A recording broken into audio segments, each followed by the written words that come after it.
Hello, everyone, and welcome to the Paperless Office. I will be your host. My name is Joe Massa. I am the department coordinator for Communications Design Pathways Department in the School of Art and Design. First, a little bit about me. I came to FIT in June of 2015 as department coordinator for photography. I am a self-described technology geek. I've been working with computers, building computers, and programming computers since the 1980s. I'm also an accomplished landscape photographer, an avid cook and baker, an accomplished quilter, which raises a few eyebrows.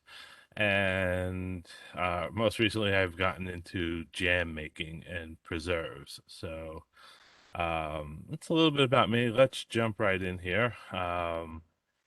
This presentation is going to show FIT employees some simple tools that are accessible to all employees here at the college on how we can um, reduce some of our paper processes, paper consumption, and as a bonus, work more efficiently. So first, let's take a little trip. Now, some of you might see this and know where we're going, but maybe, yeah, this would help. We're going to take a trip back in time.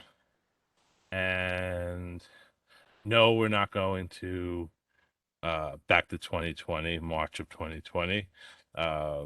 That was a terrible time, and none of us want to go back to that. So let's go back to December 20th, 2019. That was a good time. It was the end of the fall semester. We were getting ready for the holidays, and we left campus really not knowing what was going to happen. But we left our offices like this, some like this. I know I felt like this a lot of times. Past a few offices that look like this, mostly adjunct offices. Sorry, adjuncts.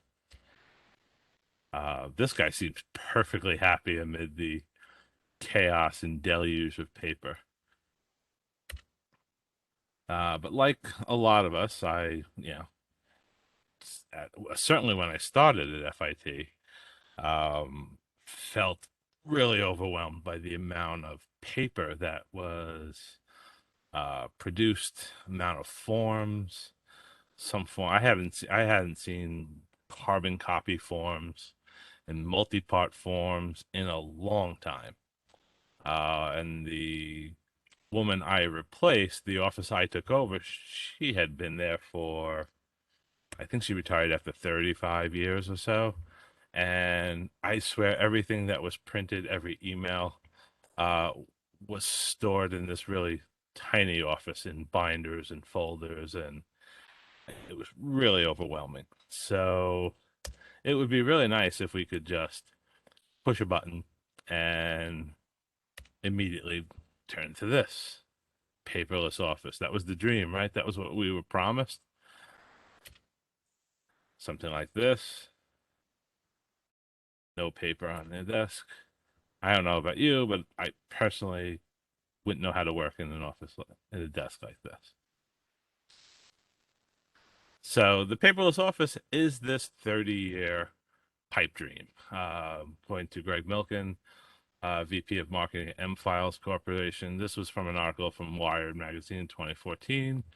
Um, and it basically sums up what we all know to be true, that technology that promised us this paperless office has actually increased our paper uh, consumption, and the most organizations um, going paperless is just not going to happen. And this was actually my desk pre-COVID. As you can see, it's not paperless. There's still folders and files. But essentially, the focus is the computer, the scanner, everything that I need to do, all my documents, all the data, everything that I need is on the computer, and only certain things, really those things that are absolutely critical that I need either a wet signature, um, get printed out. Most everything resides in the computer. So pre-pandemic, how much paper did we do we actually use? And I actually hit the internet and started to search on just how much paper um, we use. And some of the numbers I found were just staggering. A billion photocopies are made each day, according to Forrester Research. And not only do we use a lot of paper, um, it just keeps growing, and the average company grows their paper consumption by 25%. And over 4 trillion paper documents in the US alone. And that number is growing about 22%, or roughly 880 billion paper documents a year. It's just an enormous amount of paper. This was a really fun graphic I found. Um, 65 billion 395,000 sheets of paper are used each day. And it shows some interesting equivalents. And while you're watching this, you might want to pause this a little and pause this for a moment and actually take a look and see what that equivalents in terms of money, volume, and the amount of trees. It was truly staggering. So what can you do? There's pre-COVID. There was two basic questions that I asked, and a lot of you, after working 3 semesters at home, asked yourself certainly the first question, like, do I need to print this? I'm now in my home using my home printer, my home ink. Can I even get paper? Is paper one of those products people are hoarding? Amazon deliveries are running 3 to 4 weeks before I get them. Do I really need to print this? And the other question is like, once you print it, do I need to save things? And the truth of the matter is that a staggering percentage of documents are discarded the day they're printed. And, I have been guilty of this myself. It's very easy to hit that print button. Then something happens, you print it out. Oh, I didn't select the right range on my Excel sheet. And everything is in 2-point font. Okay, discard that. Let's print it again. I mean, how many times have we printed something multiple times until we got what we really wanted? Now multiply this by millions of people, and the amount of paper that we just print and throw away is astonishing. Be interesting to see exactly how much paper we used pre-COVID and a semester after we come back. That could be interesting. So these two questions are basically the first things you do is, do I need to print this? Can this reside on the computer? And do I need to save this?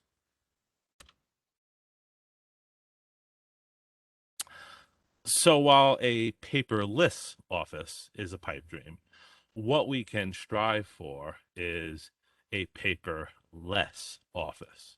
And I'm going to show you some 3 simple tools that I use that greatly reduce, I would say probably 75, 80, even I would go so far as to say 90% of my paper consumption. And that's greater now after spending 3 semesters working from home and realize I don't really need to print all this stuff. So let's jump right in. electronic forms. And some people you've heard might say, well, we are paperless because our forms are all PDF and they're all electronic. Well, working in a paperless workflow, having a paperless form workflow is more than just simply converting your forms into a PDF. It doesn't solve the problem. If you're still hunting around for forms on your computer drive for a file you need, a lot of times that's more frustrating than looking for a piece of paper that you filed. Because you have issues like, what did I name that file? Did I put a space between spring and 2020, or was there no space? Did I use SP20? And what the heck is 2020-03? What does that even mean? Um, the more users you have saving these files, just compounds the problem. Because what I think something might be named might not be what someone else names. If you've ever tried to get all of those coordinators will understand what I mean. If you've ever tried to get all of your faculty to name their syllabus in a convention, there's always a few that just don't, name it whatever they want. Um, and filling out a form in a PDF in Adobe Acrobat is also not always easy. A lot of times it's more frustrating than writing it out by paper. Um, if that form hasn't been properly set up in PDF to be filled out online, you can spend your time, hunting around for the right tools in Acrobat to fill out that PDF form. Um, and I'm sure you could all um, agree with me here that using email to manage any kind of large amount of documents is a nightmare. I know the coordinator in our dean's office, every time she would have to manage all of the reappointment forms during COVID that we would send in. Stuff gets lost in email. And if you miss a document in an email and it goes a few days, it could be buried under hundreds, if not even thousands, of emails. So, what do I do? There are three tools that I use to get to a paperless office. First is Google Forms. That's where a lot of the data entry happens. Um, and then there's the Adobe Sign, which is I use for forms that actually need a signature by my faculty, or that has to go through multiple layers of signature. I use Adobe Sign for that. And then there's the Google Intranet, Google Sites, because that solves the problem of where do all of these electronic forms live in a way that's easy for the people that need to get them access to them. So some of these tools, depending on the form, will only use one of these tools or two of these tools. Some forms use a combination of two or all three of these tools. And I'll walk you through how I use each one of these tools to not only reduce my paper consumption, but automate processes and reduce my workload, especially when it comes to those tedious tasks that always seem to come up when you're doing something else. All right, so Google Forms. I think everyone here at the college now knows or has used a Google form and knows what a Google form is. So some of the things that are, the key bullet points on why the benefits of using a system like Google Forms. First off, they're online, they're always accessible, and you don't have to hunt for that paper form. And if you've ever experienced, looking for a field trip form or a locker form, You had to make sure that you had enough at the start of the semester, or you filled out the a print request and got 100 or 200 copies of this paper form just so they were there when you need it. So the forms are always available, and I know exactly where they are. Simplified and controlled responses. If you've ever gotten a form from someone else to fill out, and they always miss certain information, and depending on what wasn't filled out, you can't route it or file it until they have to come back and fill out the form properly. If it's an adjunct, they're only here on campus once or twice a week. Sometimes they teach at night, so you never actually see them. Anyway, you know what I mean. Automatic document generation. Now, Google Forms in and of itself won't do this, but I use a plugin that once a form is submitted, it takes that data from a form, merges it with a template. It assigns a file name that I've predetermined, and that file name could also use data from the form. So if they select the class and the faculty's name, you could put that into the file name to make it easier to find. Those files then are generated in a predetermined location on Google Drive. So I know exactly where all of those particular documents are going to be stored. Um, Another thing that the plugin does for me is it allows me to automatically send that form, that generated form, via email to people who need it. So, for example, on a field trip form, the faculty member fills it out on Google Form. Once they hit submit, I get a copy, my office staff gets a copy, so they can print it out and put it on the classroom door. The chairperson gets a copy because the chairperson wants to know who's on a field trip. The dean's office gets a copy because the dean's office needs to know where all of our students and faculty are at a particular time. In the event of an emergency, they know that these particular students are not on campus. Um, and it's basically the same process that we use when we were using a paper form.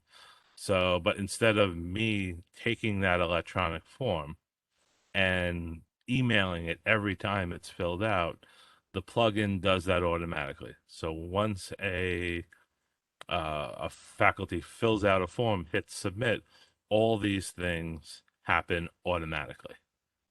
And then lastly, this is not part of the plugin, but all Google Forms maintain a history in a spreadsheet form of all the submissions that have been filled out for that form.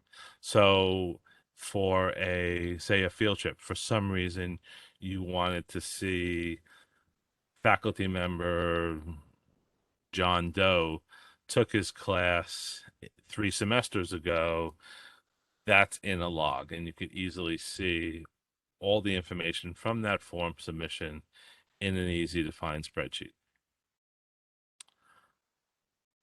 So another benefit, files are easily searched and retrieved. No matter how many they are, the individual PDF files and Google Doc files that are generated from this process, because I name the files accordingly, I can easily search what they are. Now, since I'm not typing in the file name, I don't have to worry about how long they are. They could be as long as I need them to be able to easily find them.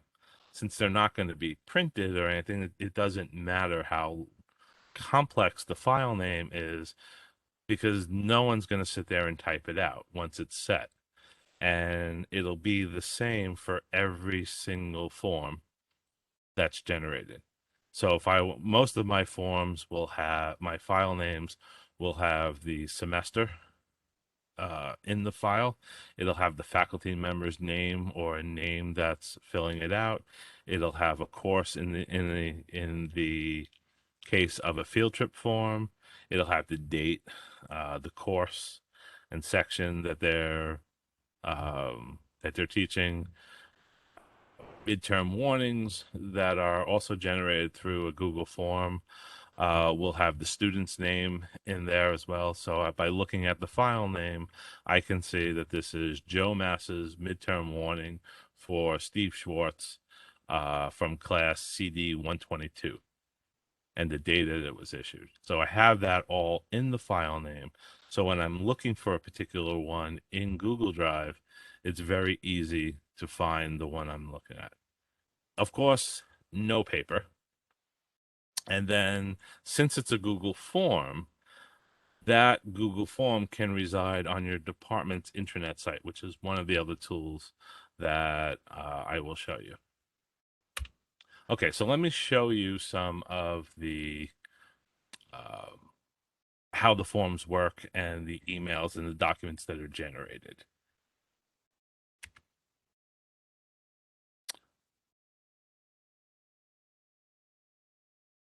Okay, so my forms, I organize my documents in a particular way on my Google Drive. Now, this can be done in a folder on your own Google Drive, or it could be in a shared drive. It doesn't matter. But I usually keep my forms in something like this. I keep the online forms in one folder, in a root folder. And then within that, I have a folder where the actual Google form file resides. I have the form responses in a separate folder. And then I have these templates. And basically what the template is, it's a Google Doc version of the form. And that's used by the plugin to merge the form data that a user enters with the template to create a new document. It's basically a mail merge. If you're familiar with a mail merge in Microsoft Word, this is very similar. So first, let's take a look at the forms. And you'll see a I have two forms in here. I have a peer evaluation of classroom faculty. And if any of you are working in an academic department, you know that adjunct faculty or full-time faculty, depending on their T&P status, need to be evaluated by their peers for a class that they're teaching. So every department has some version of a peer evaluation form, and it has some basic information, which I'll go through and show you. Um, and then the other one that a lot of academic departments will have will be a field trip form. So first, let's take a look at the field trip form. This is pretty simple, and I will show you the live form. So it's automatically going to pull my FIT account. I would enter the faculty name here, the date and time of the field trip, whether or not you were returning to class, if it's a 6-hour class or a 5-hour class, maybe you're only going to be off campus for 2 hours or an hour. You would indicate whether or not you were returning.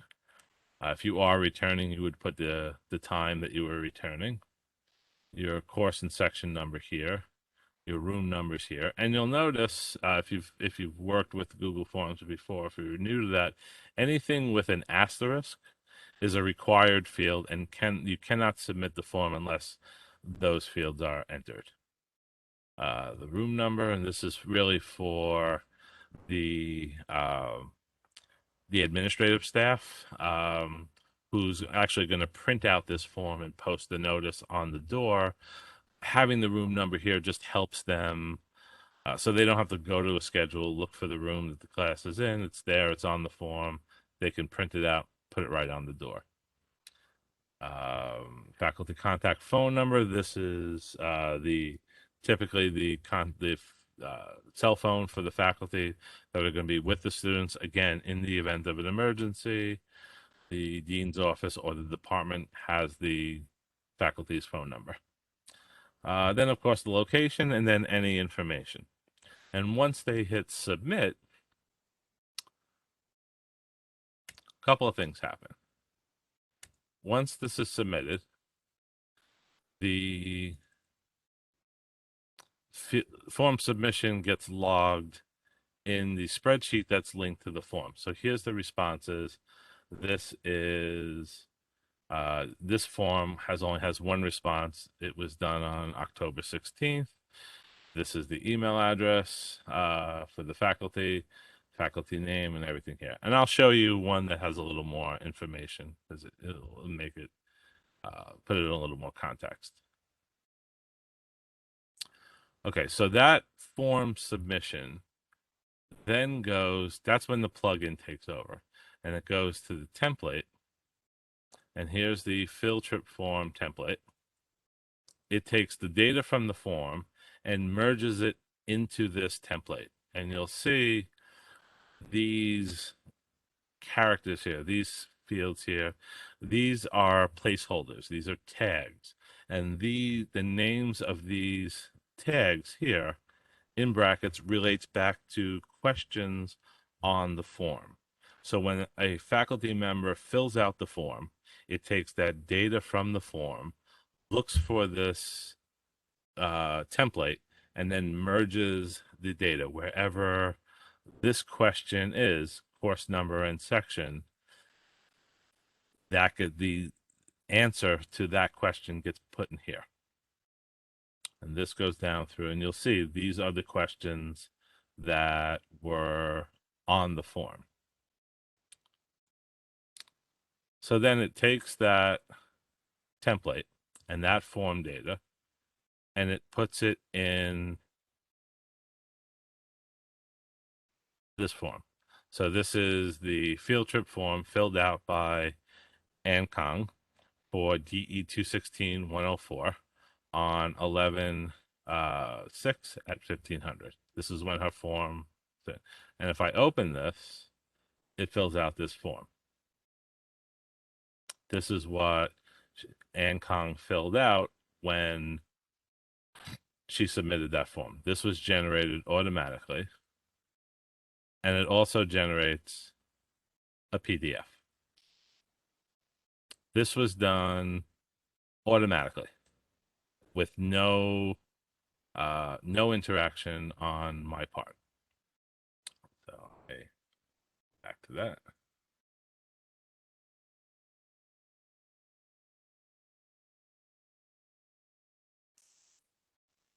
So I will show you, here's my online forms. This is the forms that I have for communication design pathways. And if I click on the forms, you'll see here, I have a lot of forms. And I use them for just about everything that I can. I use them for course selection. I use it for peer evaluations, midterm warnings, if we had guest lecturers, field trips. I also use it for student locker requests, faculty extra hours, faculty absences. These all get filled through a Google form. And each one of these forms, if I go into form responses, say field trip forms, here are all of the field trip forms. Now, field trip forms didn't have the semester in it, but I could look at the date last modified. This is when the document was generated.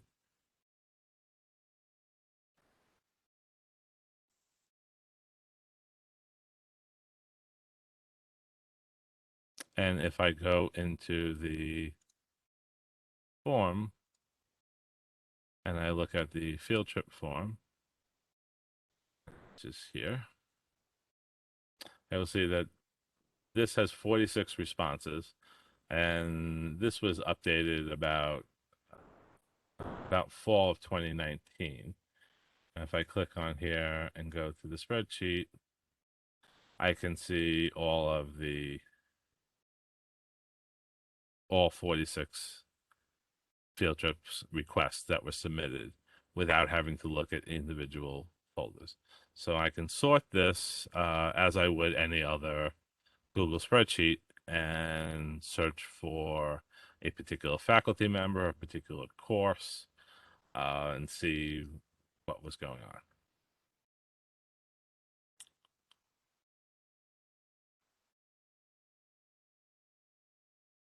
Okay, so another form that I use quite frequently that comes in very handy is the peer observation form.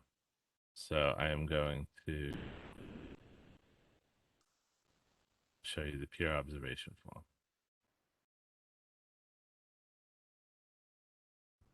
So this is a form that our faculty would fill out when they're observing one of the adjunct or one of their peers.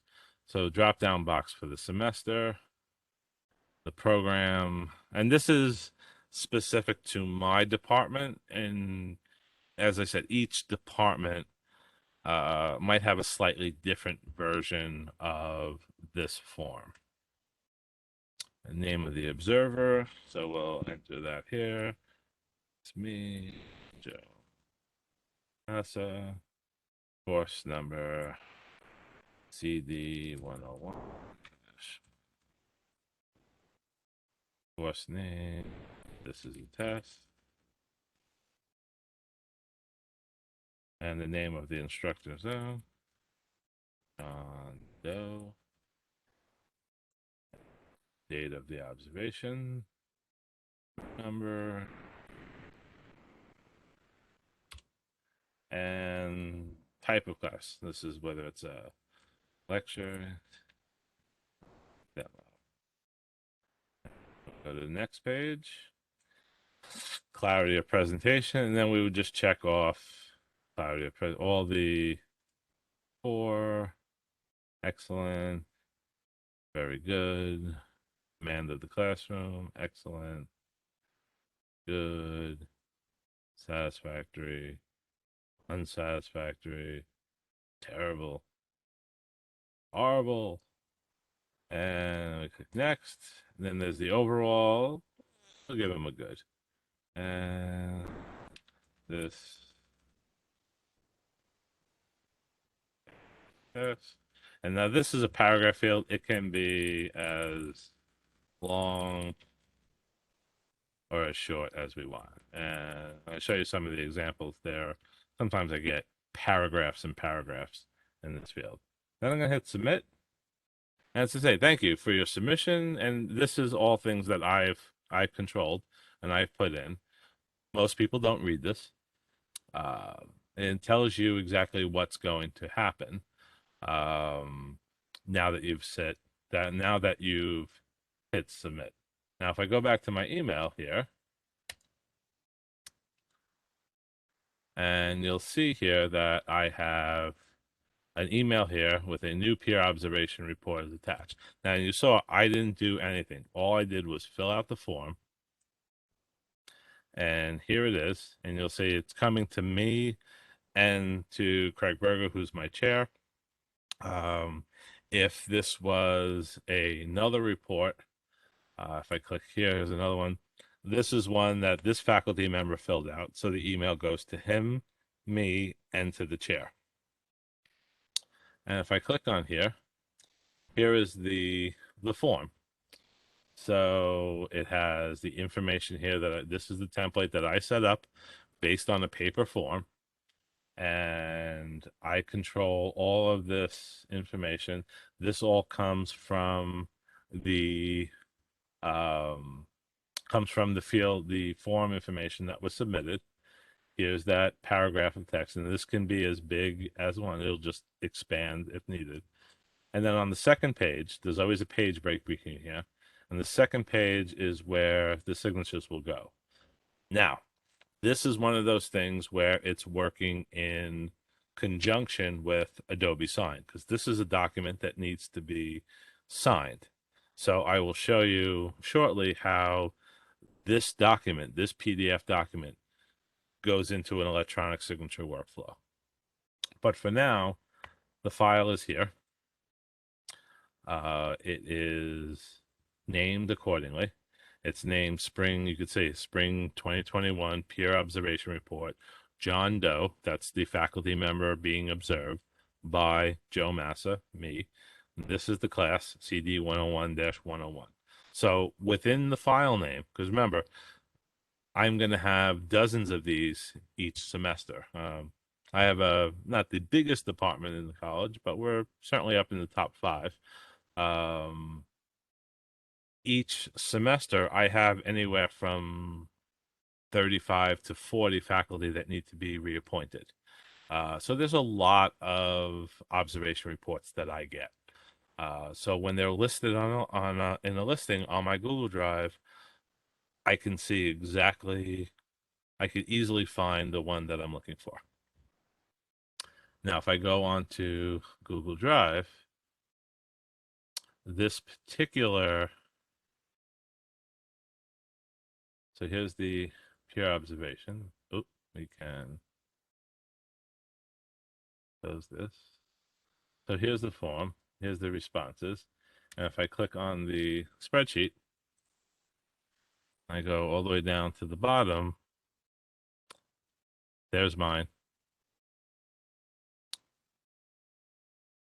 There's the timestamp, my email address, and all the information is stored there. So again, I have 87 peer observations that were done on this report since uh, March of 2020, and I could easily find one if I need it. Close these.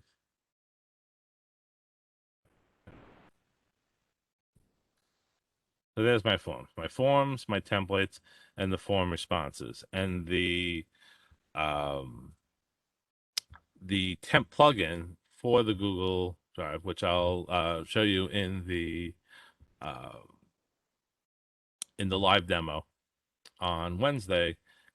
Which plugin, how you set up the plugin. Um, it's a free plugin. It's called Form Director. There's a free plan, and then depending on the volume of documents per month that you need to generate, they have a charge. I think I pay 600. I pay $6 a month for um, up to 300 or 50, 300 or 500 documents in a month's time. So that's across all of my forms, and that's more than enough. I've never gone over or needed to increase the quota. So it's a small fee, but the benefits are tremendous. Okay, so now the next problem is now that you've got all these Google Forms like this, I'm in a similar problem. I have a lot of different files, and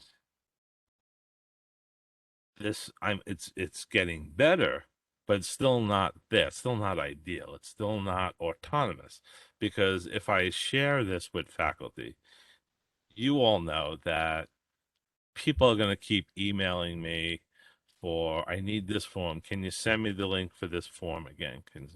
There needs to be a better way where these forms will live in a way that all of my faculty can access them, or anyone who needs them can access them without emailing me. So that brings me to the next part, the Google intranet. So if you're familiar with Google Sites, a lot of this you know already. But Google Sites is something that's part of our Google Suite. We all have access to it. And it's a very easy website builder. It basically allows you to build a website. Now, I call it an intranet because this is not public facing. Um, the site is closed to not only FIT employees or FIT email addresses, but I could further restrict it to just the people that I want in my department to have this.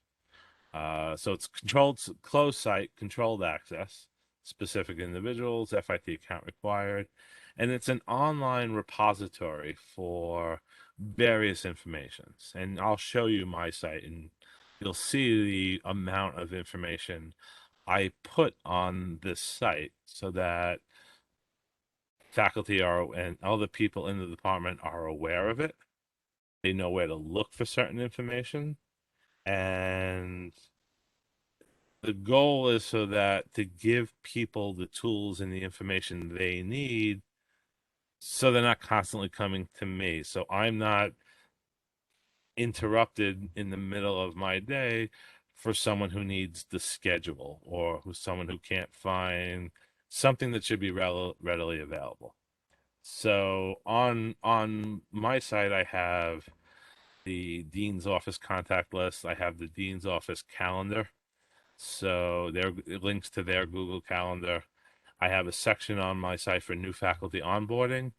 So those faculty who are, it's their first semester on campus, there's a wealth of information that they have available to them so they can see what's available on campus or where to go for certain things. We also have our policies, various different department policies that everyone has access to. And then this is where all of my Google Forms and my interactive forms live. So if a faculty member needs to do a field trip, they know to look on the internet site. If they're looking for the department schedule for the fall or for the upcoming semester, they know where to look. If they need to fill in their extra hours, they know where to go. They go to the internet site. And, when I started with this, every people would ask me, where's this? I said, it's on the internet. It's on the internet. It's on our site. It's on the portal. It's on the portal. So after a while, they get conditioned like, okay, maybe I should bookmark this. Um, Also, for me, there's no more by putting our calendar, there's no more searching for important dates, deadlines, certification rosters. We've all just gone through keeping track of everyone on their certification rosters. Or if there's like, well, I know the dean's office sent an email around when they want their reappointment forms, but I don't remember when I got the email or where I got it. I go to my site, I pull up the dean's office Google Calendar, and the information is right there.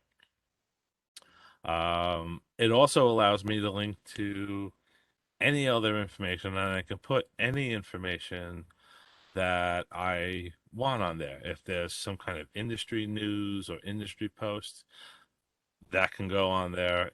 Making updates to the site is very easy. There's no coding knowledge required, no programming. It's a simple, easy to use interface that most people who are fairly familiar with using the Google environment can easily make updates to the site. And the site can have multiple editors. So more than one person can be tasked with updating the site. Okay, so let me show you now my site.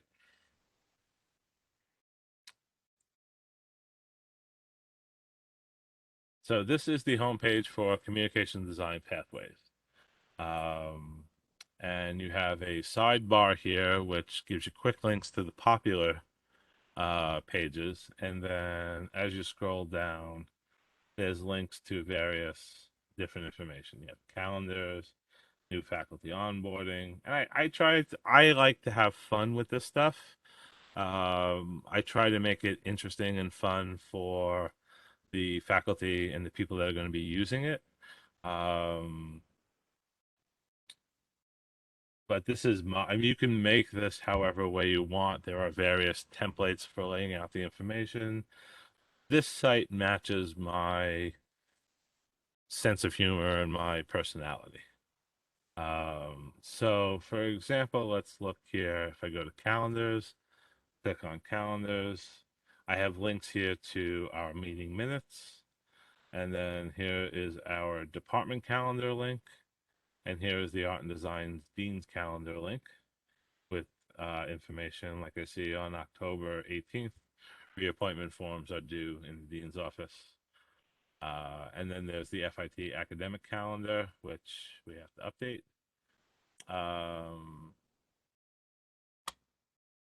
And then you can click here, and that brings us to our department minutes, and we have links here. This is a window to our Google Drive, to a shared Google Drive where all this stuff lives. And then we have some various static information here.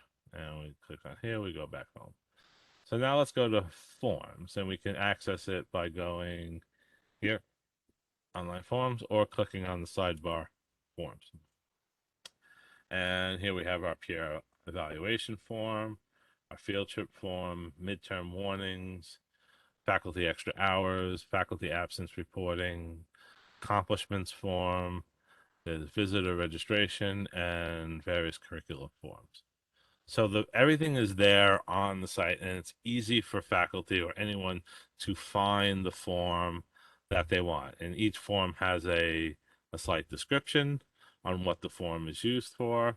But basically, you just click this link, it opens in a new window the form, you fill it out, hit submit, and everything happens. And the nice thing is, I don't have to really get involved in any of this. It runs on its own, and once it's set up and faculty and people are conditioned to look here for information, it makes my job easier and more efficient. And we'll just click through some of the things here. We have our committee information. We have course-related information, course coordination, syllabi links to syllabi, uh, information on creating accessible content. We have faculty pages, which has new faculty onboarding, faculty achievements, office hours and compensation, policies, procedures, all these information that faculty will find useful. Here's some FIT resources, links to the collective bargaining agreement, Fitable, college policies, FIT libraries and databases, human resources. Here's our forms. We have health and safety information. We have our program and curriculum information. When we went remote, we opened up some pages for remote teaching tools that we got, because we were getting a lot of emails from, if you remember, we were getting a lot of emails um, from IT and everyone. So rather than me constantly forwarding and barraging people with more email and further complicating the problem, we put everything on this page, and so it's accessible to everyone. Schedules is a big thing, people. So we have links here. This is links, direct links to Google Spreadsheets. And if I just mouse over to this window, I can scroll up and down. I can scroll right and left in on my schedule. And then if I click this window here, it'll open it up into a new tab, and I can move whatever changes and make whatever changes I want.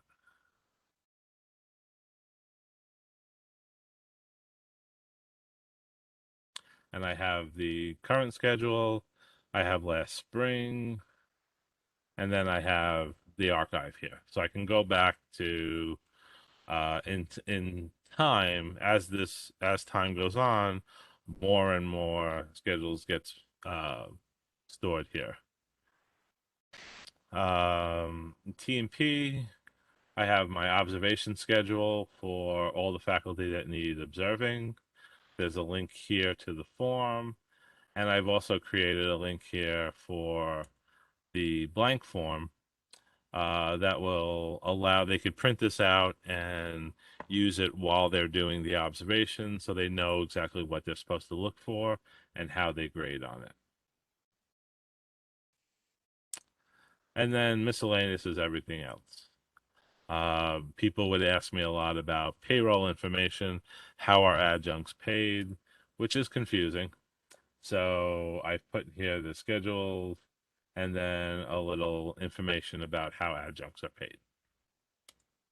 So that is how I use Google Sites not only as a repository um, for my online form, my electronic forms that I've created, but I realized this is also a valuable resource for everyone in the department for more than just a form. And it's a tool that informs people in the department and again prevents that repetitive questions and when you have 75, 80 faculty that all need access to the same information, this is an excellent tool.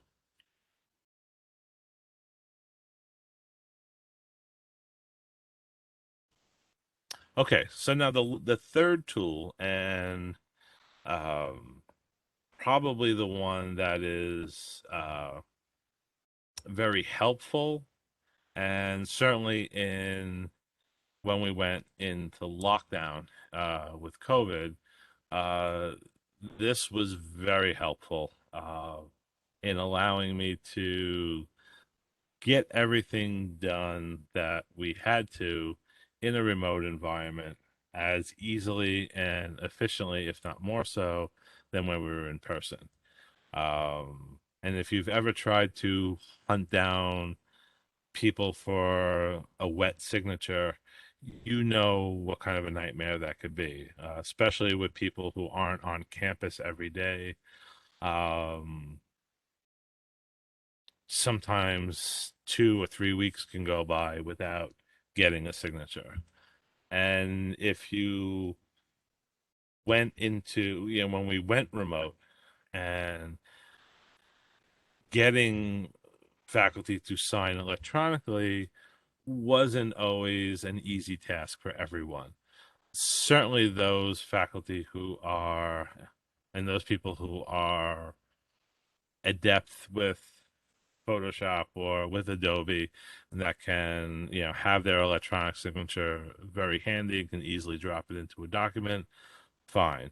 But I can't tell you how many emails I got I used to get, I didn't get this time, but I used to get emails from people who had printed out the form, signed it, then took a photo with their uh, cell phone and emailed me a JPEG of the phone. So Adobe Sign was a huge help for me. So if you pre-pandemic, a lot of people might not have heard or been familiar with Adobe Sign. Certainly after 3 semesters of working remotely, pretty much everyone knows that Adobe Sign exists and what it is. Um, for those of you who don't, it's a cloud-based document management system, and that basically just means that all your documents that you submit and manage for electronic signature reside on in the cloud. So it's accessible from any internet connected computer device. It's secure. You could easily send and receive electronic documents to multiple people. You can establish workflow. So if this person has to sign, then these three people have to sign in any order. And then once they all sign, it goes to this fourth person. You could build those workflows into the system so um, that you're not constantly setting that up and typing that in each time. Because again, an electronic system, a paperless system, only works if it's uh, efficient. So if you're doing repetitive work on the computer, it's just as bad as you're doing it on the in paper. So, for example, a reappointment form needs to be signed by the candidate, and then up to 5 members of your TMP committee have to sign in any order. And then once they all sign, it goes to the dean's office. So you can build that workflow into Adobe Sign so that when you submit a form for signature, the only thing that's going to change is the candidate. So the candidate is a variable. You type in the candidate for that particular form, and then everything else, who it goes to, that stuff is all programmed in. And I'll show you what I mean. Um, so you can, again, this just basically rehashes what I said. You quickly and easily send documents for electronic signature. You can turn forms into web forms. So you can take a form, you'll get a unique URL, which you could then post onto your Google intranet site and have people access it and sign it, and all the routing and everything is built in. It's one place you manage all your electronic documents that get sent through the system. You could also set reminders. This is a big thing for me when I'm sending my tentative teaching assignments. Um, I have certain people that need to be reminded. So I could set up a reminder. I have one person who gets a reminder every day in his inbox until he signs the document. All documents are stored in the cloud. You can share documents with a group. So if you have 6 or 7 people in your office that are using a document, they could all use the same document. And that's beneficial when there's a change to a form. You don't have an instance where one person is using an outdated form and the other 3 are using an older form. I remember at one point when we were dealing with paper forms, I found 3 or 4 different versions of the same form. And I would send documents to various parts of the college, and I would get an email back, "You're using an old form." And I'm like, okay, well, I didn't know it was an old form. So that takes care of that thing. Um, Users can create their own forms. It's relatively simple process to do. So you're not restricted to forms that other people have created. And sign documents, the biggest thing, and a lot of times I get, from, like, well, is it safe? And signed documents are very secure. You can track and see exactly when a person viewed the document, signed the document. You can go so far as to know what IP address the device they use to sign is on. And once a document is signed, it has a level of encryption that it cannot be edited.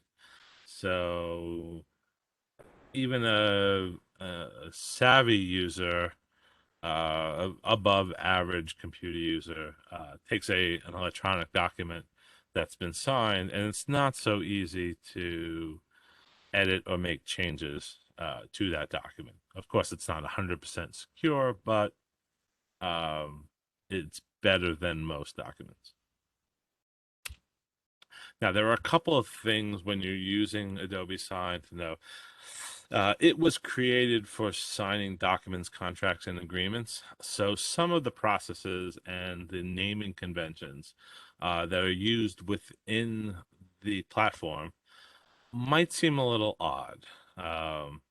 In some instances, you have to send a document twice. The first screen, and I'll show you this, establishes uh, the recipients, the messaging, and the actual PDF file that you're going to send for signature. And then if it's a form that requires some filling out beforehand, it'll open up another screen after you hit send. You fill out the form, and then you have to hit send again. So it's a little quirky in some respects, but once you get familiar with it, it's pretty easy. All the forms are called agreements, and that's just part of the system. There's no way to change that. But even though you're sending a form, it's going to call it an agreement. And then once all the signatures have been collected, you'll get an email, and again, you'll see this in a few minutes. But the title of the email, the heading of the email, will say something like Joe Massa Fall 2019 reappointment form. between Fashion Institute of Technology and Joe Massa was signed and filed. This is part of um, the system, and it cannot be changed or modified um, on any kind of regular basis. It was set when FIT signed the contract with Adobe, and it can't be changed. But it's not a big deal. It's not a problem. It's just when you're first starting out, it looks a little weird. Okay, so let's jump in to Adobe Sign. Okay, so when you log on to Adobe Sign, it's going to ask you, you'll enter your FIT email address, hit continue, and you'll select company or school account, and that will bring you to the FIT login. You'll sign in, and it will bring you to the Adobe dashboard. So this is the Adobe Sign dashboard. As it is today, it's slightly different than it was 6 months ago, and it may be different in 6 months from now. But the functionality is the same. So at the top screen, you have some options here, which I won't go into. But for now, let's send the form that we've already created in for electronic signatures, and we'll send them we'll use the peer observation form that we were talking about before. So we're going to click up here, we're going to click send. And here is where I'm going to enter the recipients. The first thing I want to do is I'm going to pull up my PDF file that was generated automatically. Now you can't see this, but I have a window open on my other screen here. So just bear with me a second.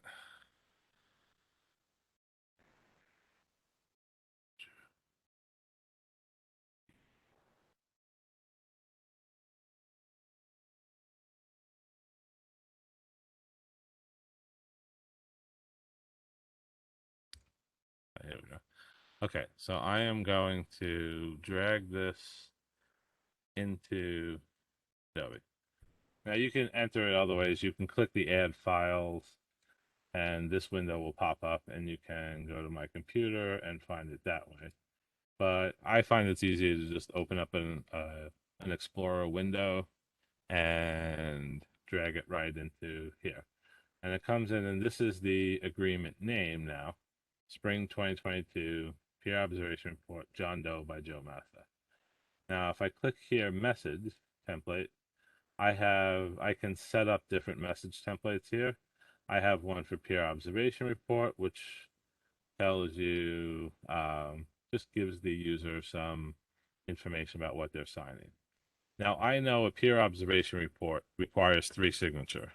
It's the person observing the faculty member being observed, and the chairperson. That's the routing. So the first email address I'm going to put is the faculty member being observed. The faculty member who's doing the observation, sorry. So I'm going to put my personal email address in here. Then the next thing is going to be the faculty member. So I'm going to put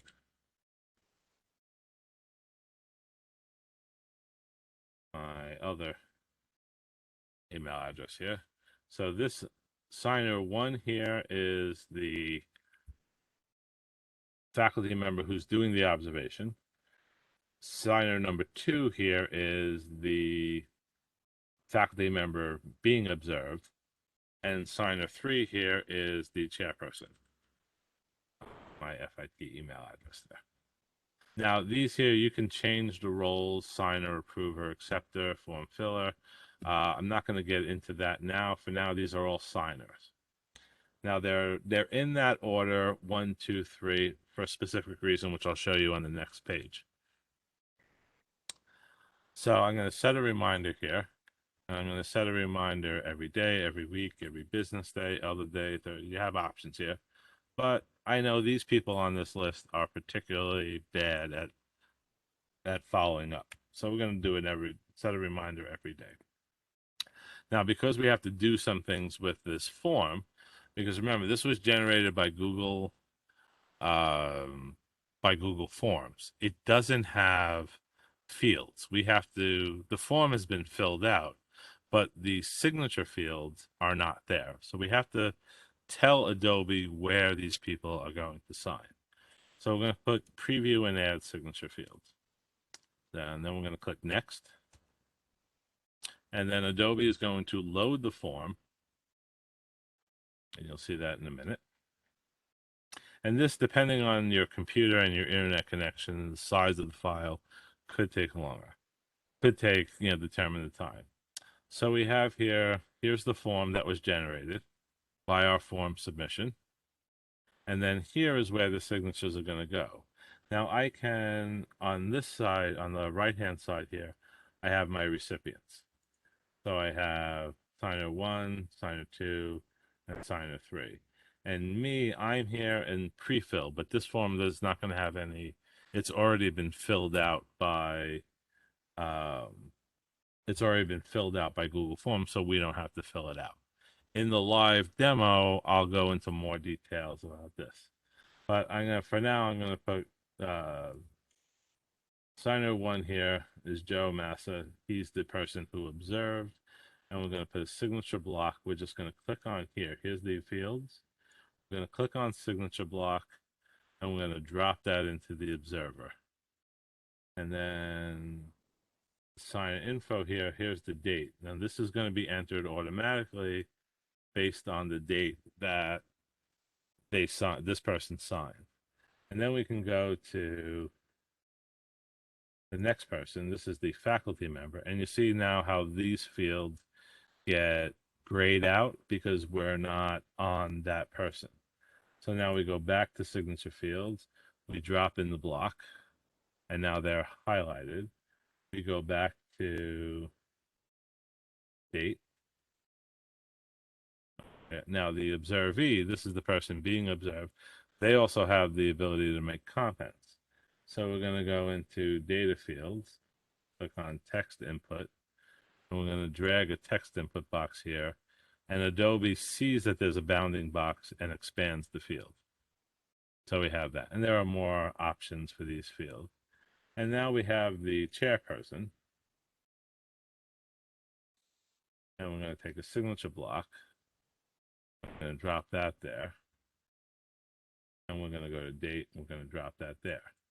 So now what this is going to do is when this document goes to this person, they're going to sign these two fields. They're going to sign here, and then this date's going to come in automatically.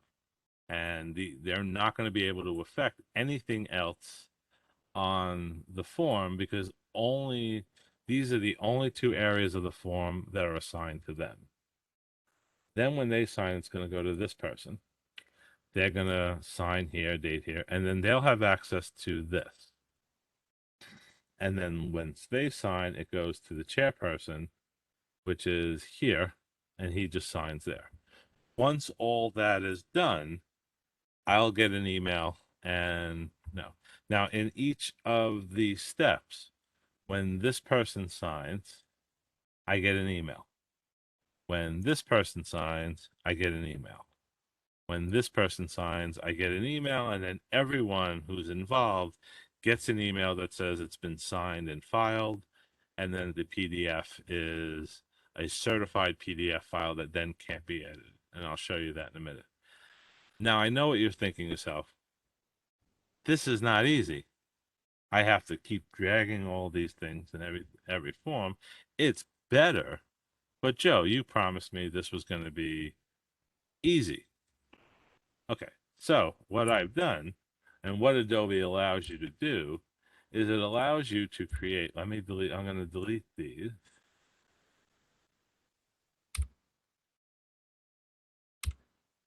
And what Adobe allows you to do is to create a field template.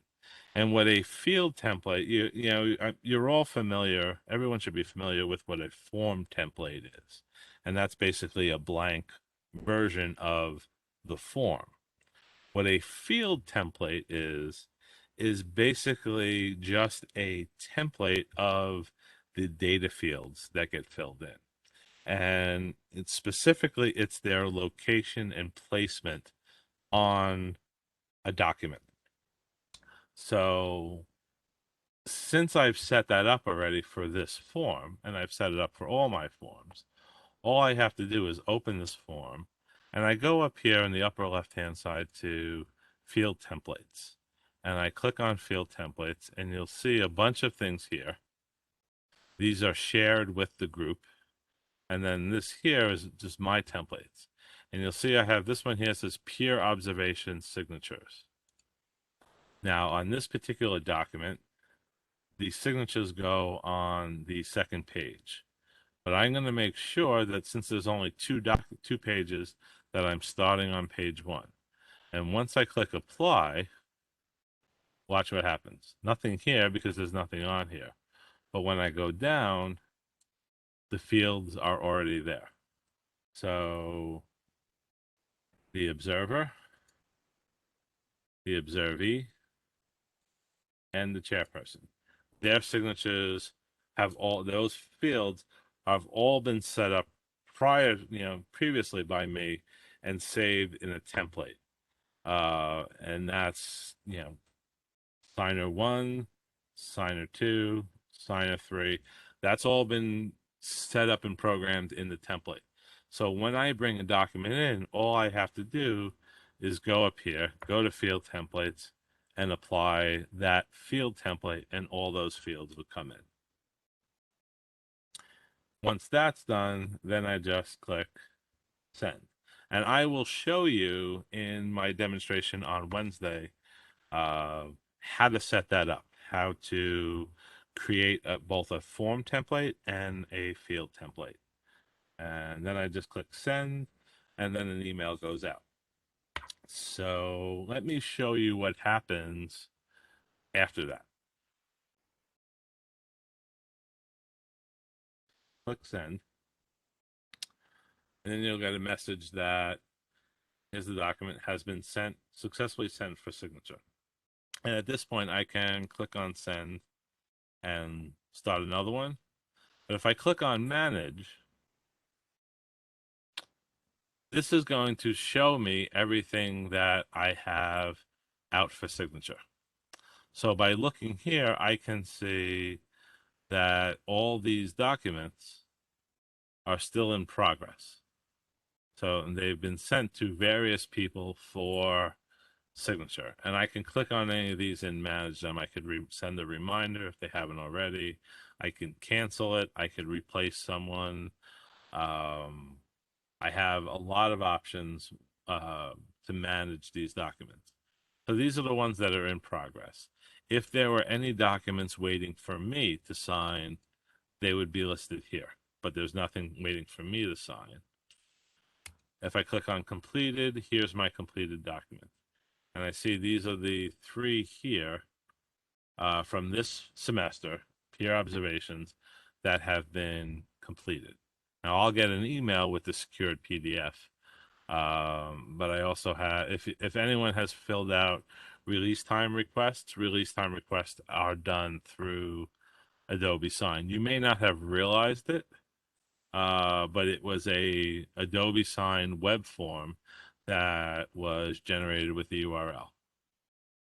And I have in here also my tentative teaching assignments from that I sent last semester for the current semester. So I have a lot of managers, anything that's been canceled, expires if I set a date. And then here's all my templates, any web forms, which I have, which I don't have here. And then there are bulk sending, but I'm not going to get into any of that. But what you can see here very quickly with this demo is there's a lot of tools to manage your electronic forms. Imagine if you had to hunt your email from something that was submitted Let's see, go down. You see, it keeps going. Fall 2019.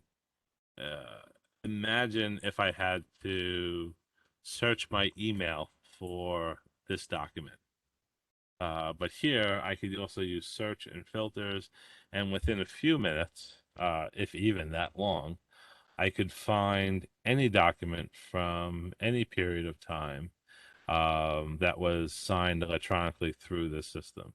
So it's a very powerful tool for managing electronic documents. So now you will see here, I'll get a email that Adobe Sign Spring 2022 has been sent for signatures there. So this is the email you get when you send the document, and each time someone signs this document, you'll get another email similar to this telling you what's happened. And at any point, you could go back into Adobe Sign, into the dashboard, and see where a document's at. You could see when someone opened the document, when someone signed a document. You have full control over your documents.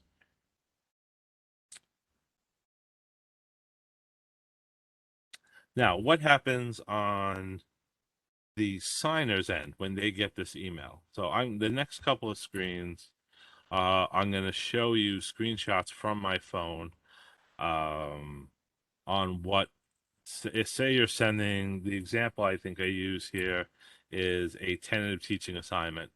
So this is an email that I received on my phone. I send a tentative teaching assignment to my faculty to be signed electronically. Um, and the nice thing about this is it doesn't require a computer. It doesn't require an Adobe account. You can do it on your phone, sign with your finger. It's a very simple and easy to use tool for those people who are signing. So, with a wide range of technical abilities, all of your faculty should be able to sign these documents electronically. So in the email, you'll see a couple of things. You'll see who sent. So this is, they'll get Joseph Massa has sent you a tentative teaching assignment to sign, and here's the blurb that I put in for tentative teaching assignment.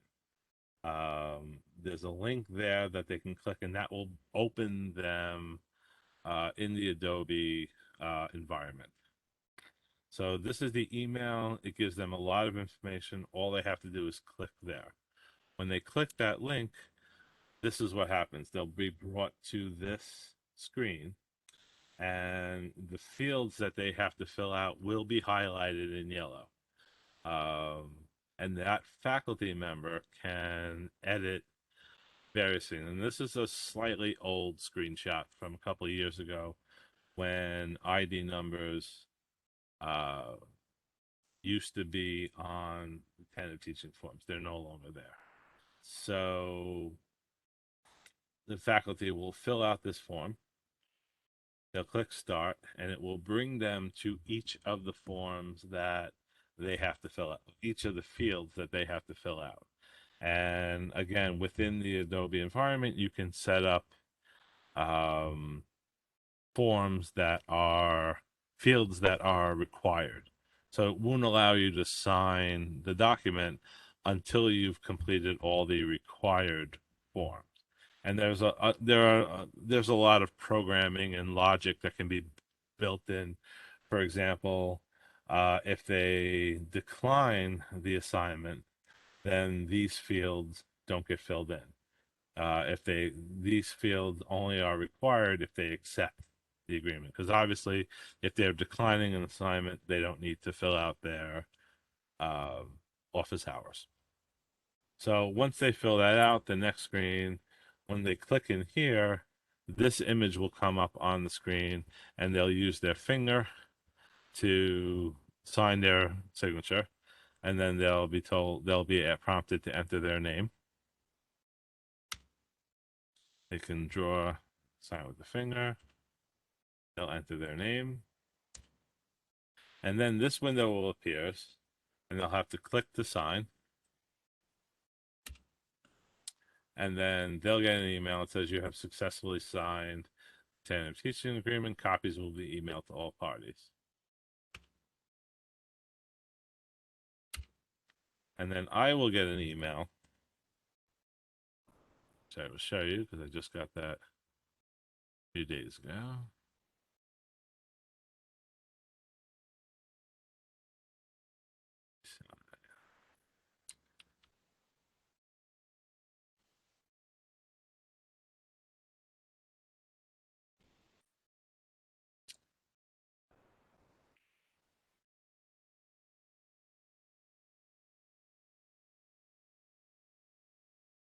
So you'll see here this email. I got this email that this peer observation report has been signed and filed. That's complete. And then I get the form here. Here is the electronic signatures with their email address and the dates. And then here is here's the audit report. So it has all the information when the document was created, when it was sent, when it was viewed. It has the IP address and everything on there.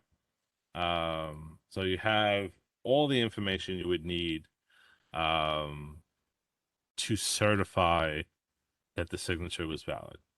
I've never had an instance where I've had to refer back to that.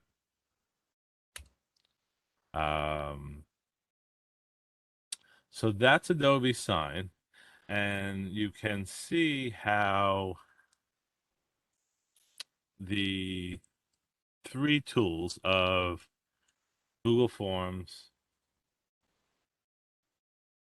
Google Sites, and Adobe Sign can work to not create a paperless office, a paperless office rather, but a paperless office. That's all I have for now. I look forward to seeing you to the live demo with the Q&A on Wednesday, October 6th at 12 p.m. We'll run from 12 to 2.